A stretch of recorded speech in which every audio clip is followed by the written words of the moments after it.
right next to the Marriott. Police are in riot gear, pushing protesters back. Some billy clubs have come out. Some people have been taken down.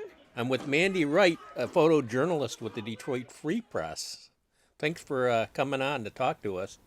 Thanks for having me. I appreciate it. You've been at this a while. Yeah, I got hired at the Detroit Free Press in the year 2000, November 2000. And I've covered a wide range of things. Our company's been sold, so I've worked for 2 different owners. And it's my dream job. It really, working and living in Detroit, it's just been fascinating. But things have really changed in the way you do your job with the internet and everything like that really taking hold. So when I started, we used film until digital became technically almost perfect. And once we went into digital, then we transformed into video. And then it was always about feeding the internet. Feeding the internet became so much more important, you know, in the mid-2000s. We're making movies. The Detroit Free Press does documentary films now. I do video, and I have a really hard time doing still photography. You really have to split your brain to try to think still or images like that, and then try to get reality in the video form. How does that work for you? Well, there are oftentimes I have to split myself in half, you know, especially if the president comes, I'll set up a camera to shoot video while I shoot stills. And when you start splitting yourself in half, something suffers. And that there's just no way around it in a sense because of our, you know, we're the staffing of what used to be 18, we're now about 6 or 8, you know, photographers. And so you have to do it because we have multiple things we have to feed, and the internet being one of them. Protesters out in the middle of Jefferson Avenue. Some of Wright's recent online work has gone big. You scared? Especially her coverage of unrest in Detroit after the killing of George Floyd in Minneapolis. The first 5 days of protests brought the Free Press many millions of views on Facebook. What happened? Somebody got shot. Did they? Watch out! If you care about the people, you would kneel! If you care about the people, you would kneel! I have a mask on. I'm really sorry. This is going to be very muffled. Okay. After this, disband. March leaders are trying to encourage the crowd to leave peacefully. And people just being taken away, being dragged away. It's a melee. It's melee. Wright's coverage, a simple live feed from a cell phone, 2-3 hours straight from the middle of the action. So there was a planned protest Friday evening that would start at Detroit Public Safety Headquarters. My shift was over. I went home. My other staffers that were on were going live, and so I just monitored it, and it was getting really dicey. And I was literally at a barbecue and put my hamburger down and ran out and went to work. Okay. It was pretty heated, and then fights are broken out. Debris started to be lobbed from the protesters, whether it was water bottles, and they pushed the protesters back up onto Jefferson Avenue, and that's where I start my live feed. All right, all right, all right. There was a lot of energy in the protest. People were very angry about the incident in Minneapolis, and sort of started to turn that rage towards the Detroit police. We're now being pushed up. Randolph, it's getting pretty violent. I had considered using, you know, we have a larger camera that we use, a Sony, and we also have a pack that we use that transmits live, but those batteries don't last and they're kind of bulky, and it just felt right to use the iPhone, even though the quality probably was not archival, but it would have sustained a live feed for hours. Somebody affected by this gas. I actually went up into a parking structure to get a bird's eye view of the crowd. And there was a point where somebody got shot and killed during all of this. Right, yes. When I was up in the parking structure, you can actually hear in my footage the shooting.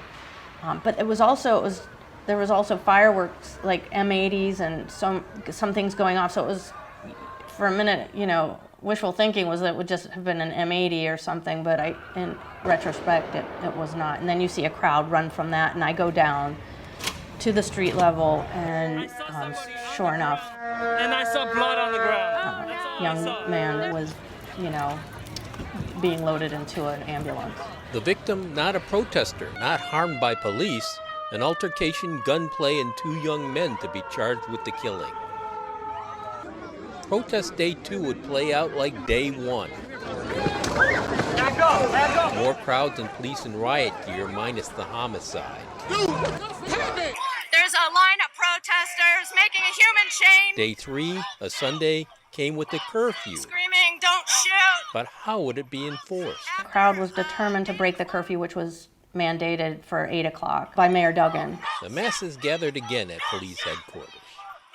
There was a police line, and the police were in riot gear on the lawn, and the crowd was really angry and not provoking, it would be the right word, but they were not going to move. They were not moving.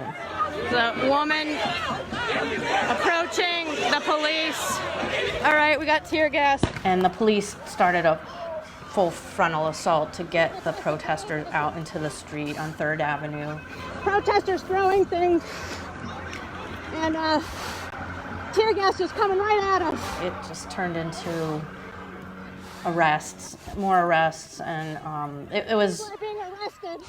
more like a civil disobedience, but in a way that was, turned a little more violent than I think anybody had hoped. Did you see or hear a lot of reports about vandalism, that sort of thing, in those first 3 days? There was some vandalism. I witnessed vandalism on Friday night of spray painting of bus stops and spray painting of walls, and I'm not even sure what people were writing. We didn't burn. There wasn't the looting that you saw in other places. Some cars got hurt. All right, cars are still trying to make their way around downtown Detroit in the midst of all of this chaos. People are driving on sidewalks and the wrong way on Woodward. It was crazy. It was a little crazy. Day 4 was a day there was a 16-year-old kid that kind of rallied the troops to disperse. And you were at that one too, weren't you? Yeah, Stefan Perez, the 16-year-old kid from Southwest Detroit, really wanted the group that they were marching with to disperse by curfew. After this, disband. We don't need to start no more. He managed to successfully and I thought that might be a turning point in terms of how the protests would be handled from that point forward. Right now, the police are just standing down, but they have sent warning. They home safe. They don't got rubber bullets. They don't got tear gas. They're not dead. That's all that matters right now. And it was just an endearing moment. While we're interviewing him, Mayor Duggan calls him on the telephone and congratulates him on the diplomacy in which he handled the marchers. I was watching the video and I saw your leadership. I have tears in my eyes. You are everything that's special about the city of Detroit. And, All right, we're told to step back. Day 5, Tuesday, June 2nd, away from downtown on the east side, Gratiot Avenue, and it's getting past 8 o'clock. You're kind of, what's going to happen with this curfew tonight? Right, so we weren't sure either of what the strategy would be, but marchers had taken into the city. They marched all day. It was an extremely, extremely hot day. And we were up on Gratiot Avenue. By that time, the police moved in. It was after 8 o'clock, and the police were determined to enforce the curfew. And they closed in on North and South Gratiot and just pushed, sort of came in. And by that time, the protesters were pretty tired, but they were peaceful. Bicycles, the police are removing the bicycles. We were closed, we're trying to cover it, that's our jobs, and police grabbed me. Okay, all right, it's happening all around us. I got out of here, I got out of here. I was with ML Elric because he was helping me do some of the reporting. Okay, I'm done, thank you, we will. He helped that was close. free me from the police saying, media, she's media, and so I was freed from that. Other of my colleagues had some issues on night 2 in terms of being targeted, but I was lucky, I was let go. Okay, yep. After Gratiot, protesters were still determined to defy curfew, but the Detroit police and the mayor's office decided to make curfew discretionary, which I think was a very successful tactic in allowing people to voice peacefully their First Amendment right. Last thing I think about this, you're covering it really important stuff with an iPhone, and anybody could do what you were doing, but really, honestly, I don't think that's the Could they? case. Could they? What do you Could they? think? I don't know. I think that I'm a trained journalist, and I think that makes a big difference. I don't take a side. I try to report as objectively as possible. And I think that was part and parcel why people came to the Free Press, because they didn't have to be spoon-fed an opinion. That's not what I was there to do. I was there to tell what I was seeing and be the eyes for anybody who wanted to watch it. Well, Mandi Wright with the Detroit Free Press, thanks for talking to One Detroit today. Thank you so much for having me. And, people are very proud of Detroit. Detroiters are really proud people. It's just, I feel really fortunate to be able to cover the city of Detroit and Metro Detroit and Michigan in general. You can find more at onedetroitpbs.org or subscribe to our social media channels and sign up for our One Detroit newsletter.